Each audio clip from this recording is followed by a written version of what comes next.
हे friends, SRG classes में आपका बहुत बहुत स्वागत है। देखिए, सबसे पहले तो सॉरी क्योंकि वीडियो कंटिन्यू नहीं आ पा रही।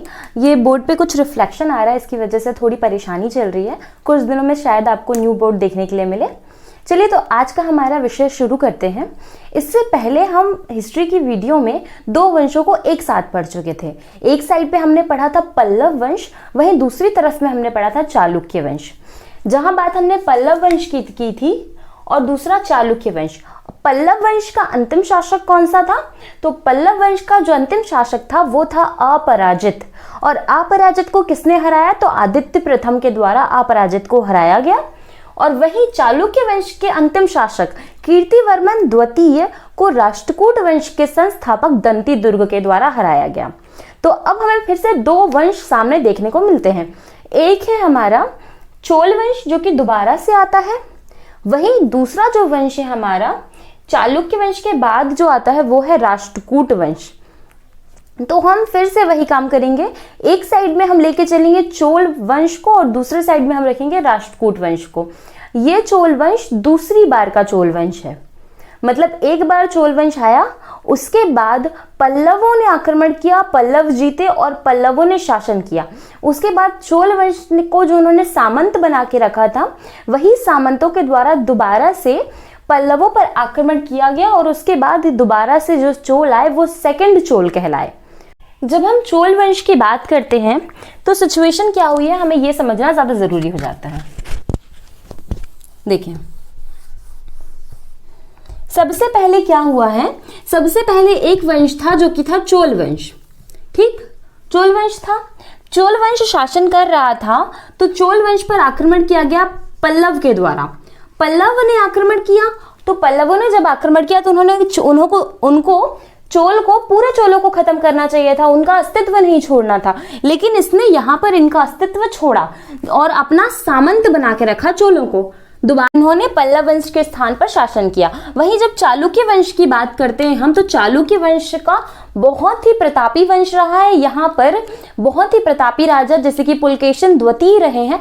साथ ही साथ में चालुक्य वंश का जो अंतिम शासक था जिसका नाम था कीर्तिवर्मन द्वितीय, उसको हरा दिया गया राष्ट्रकूट वंश के शासक दंती दुर्ग के द्वारा। और यही राष्ट्रकूट वंश का जो शासक है दंती दुर्ग, वह राष्ट्रकूट वंश की स्थापना करता है। अब जब ये स्थापना करता है तो ये भी यही गलती करता है कि ये पूरे मूल वंशों का नाश नहीं करते। ये दोनों वंश, पल्लव वंश और साथ ही साथ में राष्ट्रकूट वंश, और दोबारा से चालुक्य वंश दूसरी बार आता है, सेकंड बार चालुक्य वंश आता है। ठीक, अब हमने देखा था कि यहाँ पर सिचुएशन ये हो रही है कि ये जो दोनों वंश है ये अपने विरोधियों का मूल नाश न करने के कारण दोबारा से अंत हो जाता है इन्हीं वंशों का। दोबारा से दोनों वंश मतलब चालुक्य वंश, चोल वंश दोनों दोबारा से अस्तित्व में आते हैं इनकी लापरवाही की वजह से। एक पल्लव वंश और दूसरा राष्ट्रकूट वंश की लापरवाही की वजह से। ठीक, अब हम सबसे पहले देखते हैं कि चोल सेकंड मतलब पल्लव वंश के बाद जो चोल सेकंड आता है वो कितना महत्वपूर्ण है और उसमें क्या क्या इंपॉर्टेंट है।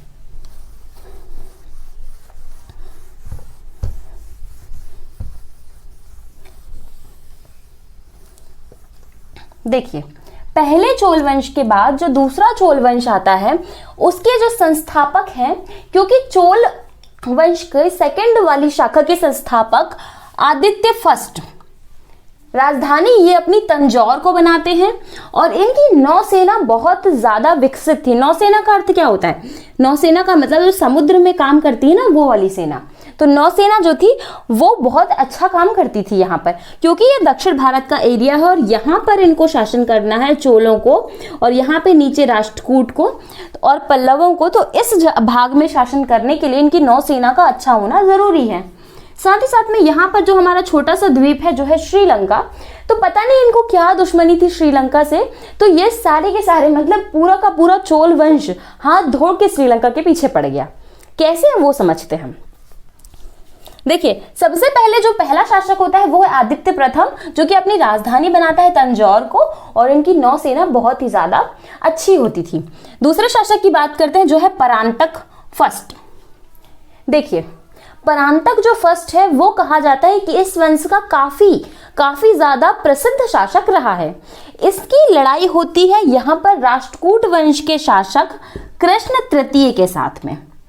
अंतर समझ में आ रहा है? इक्वालिटी दिख रही है ना कि ये दोनों वंश इक्वल रहे होंगे, बस थोड़े आगे पीछे हो सकते हैं पर इक्वल टाइम में रहे हैं।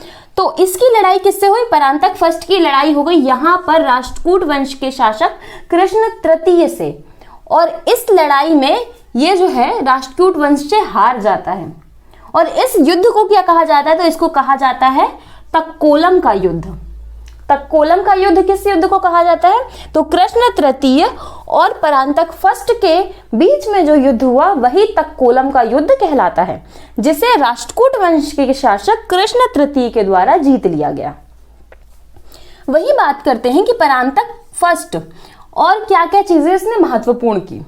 तो पहली लड़ाई तो इसकी हो गई राष्ट्रकूट वंश के साथ साथ में। इसने दूसरी लड़ाई की पांड्य राजाओं के साथ में, जिसमें इसे विजय प्राप्त हुए। इसने उपाधि ली मदुरई कोंड की। इसने उपाधि किस चीज की ली? तो मदुरई कोंड की उपाधि परांतक फर्स्ट के द्वारा लिखी गई। और इसने विजय प्राप्त की तो इसने अपना एक अभिलेख लिखा जिसे कहा जाता है उत्तर मेरूर अभिलेख। परांतक फर्स्ट पहला एक शासक आ गया अपराजित। अपराजित ने कुछ ज्यादा नहीं किया, राजधानी को तंजौर बनाया। इनकी नौसेना प्रसिद्ध थी, बस इतना याद रखना है, ठीक। दूसरे शासक की बात करते हैं जिसका नाम है अपरांतक। अपरांतक की लड़ाई होती है राष्ट्रकूट वंश के शासक कृष्ण तृतीय के साथ, जिसमें ये हार जाता है। दूसरी लड़ाई होती है पांड्य राजाओं के साथ, जिसमें ये जीतता है। और जीतने के कारण, क्योंकि पांड्यों की राजधानी उस समय में मदुरई थी, तो ये मदुरई को जीतता है और मदुरई कोंड अर्थात मदुरई को जीतने वाला मदुरई विजेता की उपाधि लेता है। इसने अपना एक अभिलेख लिखाया जिसका नाम था उत्तर मेरूर। इसके अभिलेख का नाम है उत्तर मेरूर। मदुरई कोंड की इसने उपाधि ली। और शासक कौन सा था? तो परांतक फर्स्ट। तीसरे शासक की बात की जाए तो है राजराजा। राजराजा जो है उन्होंने एक मंदिर का निर्माण कराया। ये मंदिर इन्होंने कहां पर बनाया? तो इन्होंने अपने राज्य में एक मंदिर बनवाया, शिव मंदिर बनवाया, और साथ ही साथ में इन्होंने श्रीलंका पर आक्रमण किया। बात करते हैं कि इन्होंने कहां कहां पर आक्रमण किया। तो इन्होंने देखिए, एक तो श्रीलंका पर आक्रमण किया। श्रीलंका में उस समय राजा थे महेंद्र पंचम, और साथ ही साथ में सोमेश्वर पर आक्रमण किया। तो जो दूसरे राजा आते हैं जिनका नाम है राजा राज या राजराज, इनके द्वारा श्रीलंका पर आक्रमण किया गया। श्रीलंका पे शासक है महेंद्र पंचम। महेंद्र पंचम जो है वो श्रीलंका के राजा हैं और यहाँ पर इनके द्वारा आक्रमण किया गया और श्रीलंका का जो कुछ भाग है वो जीत लिया गया। ठीक, देखिए सबसे पहला अभी तक श्रीलंका पर इस वंश के द्वारा, मैं चोल वंश ने पहले तो आक्रमण किया ही था, लेकिन अभी ये जो नए चोल आए हैं दूसरी शाखा, उसने अभी तक चोलों पर आक्रमण नहीं किया। दो शासक हमने पढ़ लिए, एक हो गया हमारा परांतक और दूसरा हो गया आदित्य फर्स्ट। परांतक ने क्या किया? तो परांतक ने पांड्य और राष्ट्रकूटों से लड़ाई की पर दूसरे देश में नहीं गए। लेकिन जब राजा की बात करते हैं या जब राज की बात करते हैं तो इन्होंने सोमेश्वर में आक्रमण किया एक, और दूसरा श्रीलंका पर आक्रमण किया। और श्रीलंका पर जब ये आक्रमण करते हैं तो यहाँ पर इन्होंने कुछ भाग श्रीलंका का जीत लिया और श्रीलंका का कुछ भाग जीता और वही महेंद्र पंचम जी को हरा दिया, जो कि श्रीलंका के उस समय में शासक थे। चौथे शासक जो कि बहुत ज्यादा महत्वपूर्ण है वो है राजेंद्र चोल। राजेंद्र चोल की जब बात की जाए तो इस वंश का सबसे ज्यादा प्रसिद्ध शासक रहा है, एशिया का सबसे ज्यादा प्रमुख और प्रसिद्ध शासक रहा है इस वंश का, मतलब चोल वंश सेकंड चोल वंश का। ठीक, बात करते हैं इसने क्या क्या महानतम चीजें की। देखिए इसका युद्ध दो देशों के साथ हुआ। पहला देश तो था वो था हमारा श्रीलंका और दूसरा जो था वो था इंडोनेशिया। ठीक, अब सिचुएशन समझते हैं यहां पे हुआ क्या।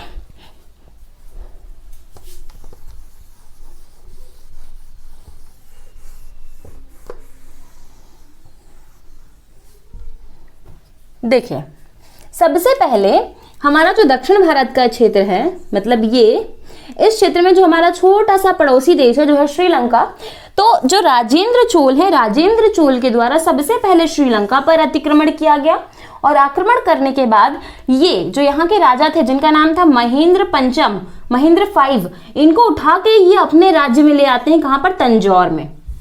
मतलब इन्होंने महेंद्र 5 को हराया, महेंद्र पंचम को हराया और तंजौर में अपने राज्य में इनको बंदी बनाकर लेके आ जाते हैं।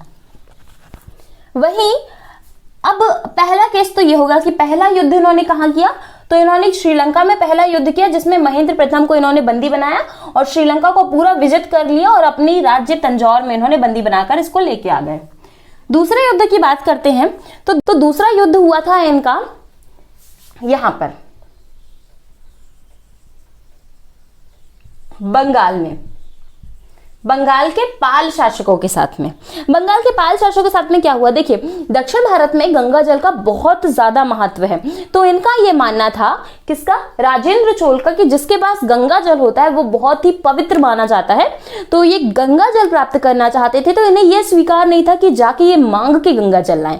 इस कारण से इन्होंने बंगाल के पाल शासकों पर आक्रमण किया और बंगाल के पाल शासक पर आक्रमण किया और बंगाल के पाल शासकों को हराया और गंगा को जीता, और मतलब गंगा के क्षेत्र को जीता, तो खुद उपाधि ली गंगई कोंड, गंगा को जीतने वाला गंगई कोंड।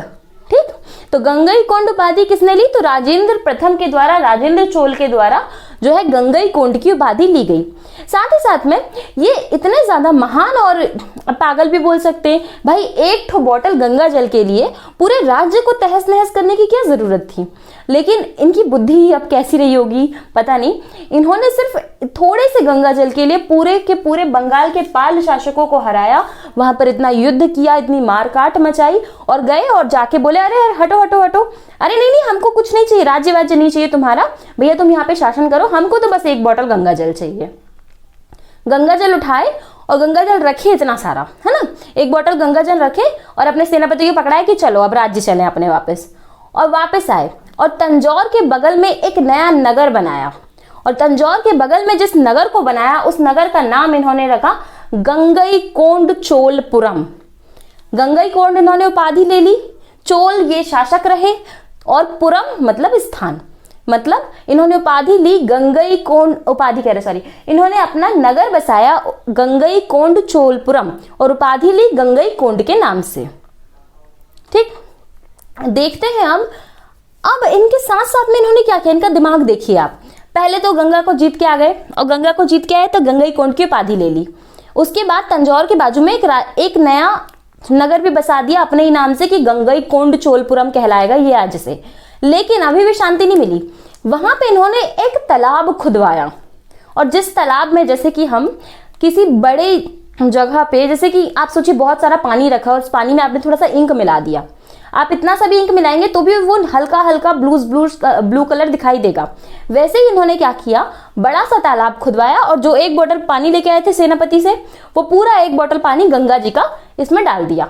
तो अब उस स्थान को उन्होंने क्या कहा, तो उस स्थान को इन्होंने चोल गंगम कहा। जो सेनापति से इन्होंने गंगा जल की बोतल ली और उसमें जो पानी मिलाया, उस पूरे स्थान को इन्होंने चोल गंगम कहा, मतलब चोलों की जो गंगा है वो यह स्थान कहलाएगा। और इसके बाद में और भी अन्य शासक आए, लेकिन वो हमारे लिए महत्वपूर्ण नहीं क्योंकि उन्होंने कुछ ऐसा काम किया ही नहीं जो हम याद रख सके। ठीक, तो कौन कौन से शासक महत्वपूर्ण हो गए, एक तो परांतक फर्स्ट महत्वपूर्ण हो जाएगा, दूसरा एक राजा महत्वपूर्ण हो जाएंगे क्योंकि इन्होंने भी श्रीलंका पर आक्रमण किया और महेंद्र प्रथम को हराया और कुछ राज्य जीता। लेकिन राजेंद्र चोल जो वो सबसे ज्यादा महत्वपूर्ण रहेंगे क्योंकि इन्होंने पूरा का पूरा श्रीलंका जीता और भाई जीत कर बंदी बनाकर अपने राज्य में लेके आ गए तंजौर में।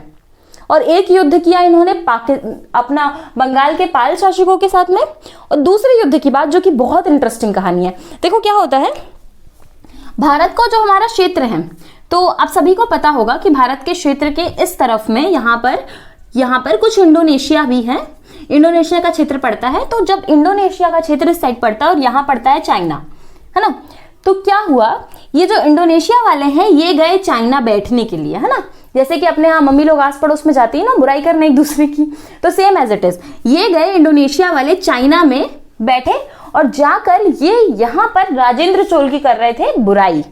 ठीक, तो क्या बोलते हैं ये कि अरे अरे कुछ नहीं है, वो चोल वंश का ऐसी शासक है, कोई महानतम नहीं है, वो तो बाजू में बंगाल के पाल शासक थे तो उनको बस ऐसे ही हरा दिया होगा, कहाँ इतना महान है कि हमसे लोहा ले ले, इस टाइप की इसने करी बुराई। कहाँ जाकर, चाइना में जाकर, इंडोनेशिया के शासक ने। अब जैसे ही इसको पता चला राजेंद्र चोल को कि भाई ये तो कहानी ही दूसरी है, ये तो हमारी बुराई कर रहे हैं जाके, इसका दिमाग खराब हुआ और इसने सीधे सीधे आक्रमण कर दिया इंडोनेशिया पर। क्योंकि चाइना पर आक्रमण तो किया नहीं था, जैसे कि अगर आपकी बुराई कोई सामने वाला व्यक्ति कर रहा है किसी और से, तो सुनने वाले पर तो आप नहीं चिल्लाएंगे ना, जो कर रहा है आप उसके ऊपर चिल्लाएंगे। तो same as it is Rajendra Chola ने सीधे आक्रमण किया इंडोनेशिया पर, और इंडोनेशिया उससे बिल्कुल भी नहीं जीत सकता था, ये वो जानता था। इस कारण से यहाँ पर जो युद्ध हुआ उसमें राजेंद्र चोल ने बहुत अच्छे से जीत हासिल की, और जीतने के बाद उसने दिखाने के लिए, सिर्फ दिखाने के लिए कि चाइना वालों को कि देखो भैया ऐसा कुछ नहीं, हम इतने कमजोर नहीं है जितना ये बता रहे हैं। तो इस सिचुएशन में इसने जो इंडोनेशिया वाले हैं जिनसे राज्य जीता, परंतु दया खा के राज्य वापस भी कर दिया कि चलो रख लो भाई तुम्हारा राज्य है, लेकिन दोबारा से ये हरकत नहीं होनी चाहिए कि तुम चुगली करो जाके, मतलब दोबारा से तुम किसी से चुगली बस मत करना हमारे बारे में। तो इतना ज्यादा महानतम शासक, मतलब जैसे कि उत्तर में अशोक और जैसे कि और भी महान महान शासक जैसे कि चंद्रगुप्त मौर्य हो गए, और साथ ही साथ में हमने देखा था कि विक्रमादित्य हो गए, ऐसे अलग अलग जो शासक रहे हैं, वैसे ही नीचे दक्षिण भारत में राजेंद्र चोल जो है वो बहुत ही ज्यादा प्रसिद्ध शासक रहे हैं। देखिए अब जो है द्वितीय चोल वंश खत्म हो जाता है, इसके बाद यहाँ पर अभी महत्वपूर्ण कोई शासक नहीं बनता। अगले वंश की बात करें जो कि इसी के समकालीन चल रहा था, वो था राष्ट्रकूट वंश। राष्ट्रकूट वंश में कहानी क्या पहुंचती, देखिए बहुत ज्यादा बड़ा वंश नहीं है, शॉर्ट में खत्म हो जाएगा जल्दी। से स्थापना किसने की या संस्थापक कौन था राष्ट्रकूट वंश का, तो राष्ट्रकूट वंश का संस्थापक था दंती दुर्ग। दंती दुर्ग के द्वारा राष्ट्रकूट वंश की स्थापना की गई कीर्तिवर्मन सेकंड को हराने के बाद। इन्होंने अपनी राजधानी मान्यखेट को बनाया। किसको बनाया, तो मान्यखेट को बनाया। अब इन्होंने क्या किया, चालुक्य वंश के कीर्तिवर्मन सेकंड को हराया, लेकिन इन्होंने भी वही गलती की, पूरा का पूरा चालुक्य वंश नहीं खत्म किया, चालुक्यों को अपना सामंत बना के रख लिया। ठीक, बात करते शासक कौन कौन से रहे। तो दंती दुर्ग के बारे में एक चीज कि इसने राष्ट्रकूट वंश की स्थापना की और वातापी के चालुक्यों को हराया। शासक कौन था वातापी के चालुक्य में, तो कीर्तिवर्मन सेकंड जो थे उनको हराया। अगला शासक आता है कृष्ण प्रथम। देखिए कृष्ण प्रथम नाम से थोड़ा सा हम ऐसे ट्रिक लगा लेंगे कि कृष्ण भगवान जी का नाम है, तो वैसे ही इसने सिर्फ और सिर्फ एलोरा में कैलाश मंदिर का निर्माण कराया। तो एलोरा के कैलाश मंदिर का निर्माण किसने कराया, तो कृष्ण प्रथम के द्वारा कराया गया। एलोरा कहां पर पड़ता है, तो ये पड़ता है महाराष्ट्र में। एलोरा के मंदिर का निर्माण कृष्ण प्रथम के द्वारा कराया गया, जो कि कैलाश मंदिर है, मतलब भगवान शिव का मंदिर है। बात करते हैं अगले शासक की जिसका नाम है ध्रुव। ध्रुव ने त्रिपक्षी संघर्ष में भाग लिया। त्रिपक्षी संघर्ष क्या था, हमने वहां पे उत्तर भारत में आपको याद होगा कि हर्षवर्धन को छोड़ दिया था, कि हमने बताया था कि हर्षवर्धन के समय के बाद यहाँ पर त्रिपक्षी संघर्ष होगा अलग अलग 3 वंशों के बीच में। किस चीज को लेकर, तो कन्नौज को लेकर। वैसे ही यहीं पर ये ध्रुव जो है उसी कन्नौज वाले त्रिपक्षी संघर्ष में भाग लेता है। कन्नौज वाले त्रिपक्षी संघर्ष में भाग लेता है। 3 पक्षों का संघर्ष, जैसे कि हमारे यहाँ फिलहाल में लाइक कश्मीर है ना, एक साइड से भारत लड़ रहा है, एक साइड से जो है पाकिस्तान लड़ रहा है और एक साइड से चाइना लड़ रहा है। देखिए है तो ये भारत का ही, लेकिन ये दोनों देश बिना मतलब लड़ तो रहे हैं ना, तो त्रिपक्षी संघर्ष हुआ। वैसे ही हमें याद रखना है कि यहाँ पर भी 3 पक्षी संघर्ष मतलब त्रिपक्षी संघर्ष में इस वंश का कौन सा शासक था, तो राष्ट्रकूट वंश का जो ध्रुव शासक था वो इसमें शामिल था। सिर्फ इतना याद रखना है। अगले शासक की बात करते हैं तो उसका नाम है अमोघ वर्ष। देखिए अमोघ वर्ष ने लड़ाई झगड़ा ज्यादा नहीं किया, ये मुख्य रूप से बहुत ही विद्वान शासक था। साथ ही साथ में इसके ही समय में कन्नड़ भाषा का बहुत ज्यादा विकास हुआ। तो कन्नड़ भाषा का विकास किस राजा के समय में हुआ, तो अमोघ वर्ष के समय में कन्नड़ भाषा का विकास हुआ। साथ ही साथ में इसने जैन धर्म की दीक्षा ली, मतलब जैन धर्म को अपनाया। और किसके सहयोग में, कौन इस समय था, तो जीनसेन के सहयोग में, मतलब जीनसेन जो जैन अनुयायी थे, जैन भिक्षु थे, उनके सहयोग से इसने जैन धर्म को अपनाया। कन्नड़ भाषा का विकास इस समय में हुआ। इसके दरबार में 3 कवि थे जिन्हें कन्नड़ भाषा का त्रिरत्न कहा जाता था। मतलब कन्नड़ भाषा का त्रिरत्न किसे कहा जाता था, तो है पन्न, पोन्न और रन्न। 3 कवि हैं जिनका नाम है, एक का नाम है पन्न, एक का नाम है पोन्न और तीसरे का नाम है रन्न। इन 3 कवियों को त्रिरत्न कहा जाता है कन्नड़ भाषा का। ये विद्वान था और कन्नड़ भाषा में इतना ज्यादा अच्छा सहयोग करने के कारण साथ ही साथ में इसकी बहुत ज्यादा रुचि थी कविताओं में, तो इसने कविराज की उपाधि भी ली। किसने, तो अमोघ वर्ष ने। अगले शासक की बात की जाए तो इंद्र तृतीय। इंद्र तृतीय के शासनकाल में अल मसूदी भारत आया था, बस इतना ही महत्वपूर्ण है। अगला शासन कृष्ण थर्ड, जिसकी लड़ाई किसने हुई थी, तो परांतक फर्स्ट के साथ इसकी लड़ाई हुई थी। युद्ध का नाम क्या था, तो युद्ध का नाम था तक्कोलम। तक्कोलम नाम अजीब है, याद हो जाएगा तक्कोलम, ठीक, तकिए से याद कर लेना, तकिए से तक्कोलम, इस टाइप का। कर्क सेकंड इस वंश का अंतिम शासक रहा है, जो कि अयोग्य शासक था। इसकी हत्या हमने पढ़ा था, यहां पर राष्ट्रकूट वंश है, ये चालुक्यों को मार कर आए हैं, फिर इनको मार के चालुक्य आ जाएंगे, तो सेकंड वाला जो हो जाएगा वो फिर से चालुक्य आ जाएगा। तो कृष्ण सेकंड जो है, कृष्ण सेकंड को मार देते हैं चालुक्य वंश के ही जो उनके सामंत बनाते हैं ना, ये उन्हीं सामंतों में से एक उठता है जिसका नाम होता है तैलप सेकंड, और तैलप सेकंड इसको मारता है और दूसरे चालुक्य की दूसरी शाखा की स्थापना करता है, और ये अपनी राजधानी बनाते हैं कल्याणी को। ठीक, देखिए कहानी क्या हुई है, बहुत कंफ्यूजिंग रहा होगा, फिर से समझते हैं। राष्ट्रकूट वंश, स्थापना दंती दुर्ग के द्वारा। राजधानी किस जगह को बनाया, तो मान्यखेड़ को राजधानी बनाया। किसको हराया, तो वातापी के चालुक्यों को हराया। ठीक, वातापी के चालुक्य को इसने हराया। इस वंश का अंत किसने किया, तो कल्याणी के चालुक्य के शासक तैलप द्वितीय ने इस वंश के अंतिम शासक कर्क द्वितीय की हत्या कर दी। ठीक, बीच के शासक पढ़ते कौन कौन महत्वपूर्ण रहा, तो ध्रुव महत्वपूर्ण है। ध्रुव त्रिपक्षी संघर्ष में इन्होंने भाग लिया, और त्रिपक्षी संघर्ष कितने वर्षों तक चला, 100 वर्षों तक चला, जैसे कि लाइक अभी कश्मीर है वैसे ही कुछ समझ सकते हैं हम। इसके साथ साथ में कृष्ण प्रथम क्या किया इसने, तो इसने कैलाश मंदिर का निर्माण कराया एलोरा महाराष्ट्र में। तीसरे शासक की बात करते हैं जो है अमोघवर्ष, बहुत ही विद्वान शासक, कन्नड़ भाषा का विकास, कन्नड़ के त्रिरत्न पुण्य, पन्न और रन। उसके साथ साथ में जैन धर्म की दीक्षा ली जीनसेन के द्वारा। इंद्र तृतीय की बात करते हैं तो अलमसूदी भारत आया। अगला शासक कृष्ण तृतीय की बात करते हैं तो कृष्ण तृतीय के शासन काल में क्या हुआ, लड़ाई हुई किसके साथ, परांतक फर्स्ट के साथ, जो कि शासक कौन से वंश का था, चोल वंश की सेकंड शाखा का शासक था। ठीक, अंतिम शासक कर्ग जो द्वितीय है वो इस वंश का अंतिम शासक रहा, जिसकी हत्या किसने की, तो तैलप द्वितीय के द्वारा की गई, और दोबारा से चालुक्य वंश रिटर्न आ गया। देखिए दक्षिण भारत में बहुत ही कंफ्यूजन है, आप अगर अच्छे से नहीं समझ रहे हैं तो आपको बहुत कंफ्यूजन होने वाला है, क्योंकि एक ही वंश बार बार घूम फिर के वापस आ रहा है। देखिए हमने पढ़ लिया यहाँ पर चोल वंश जो है वो 2 बार रिटर्न आ चुका है, ये दूसरी चोल शाखा है। वहीं राष्ट्रकूट वंश के पहले चालुक्य थे और उसके बाद फिर चालुक्य आ रहे हैं, मतलब दूसरे चालुक्य आ रहे हैं।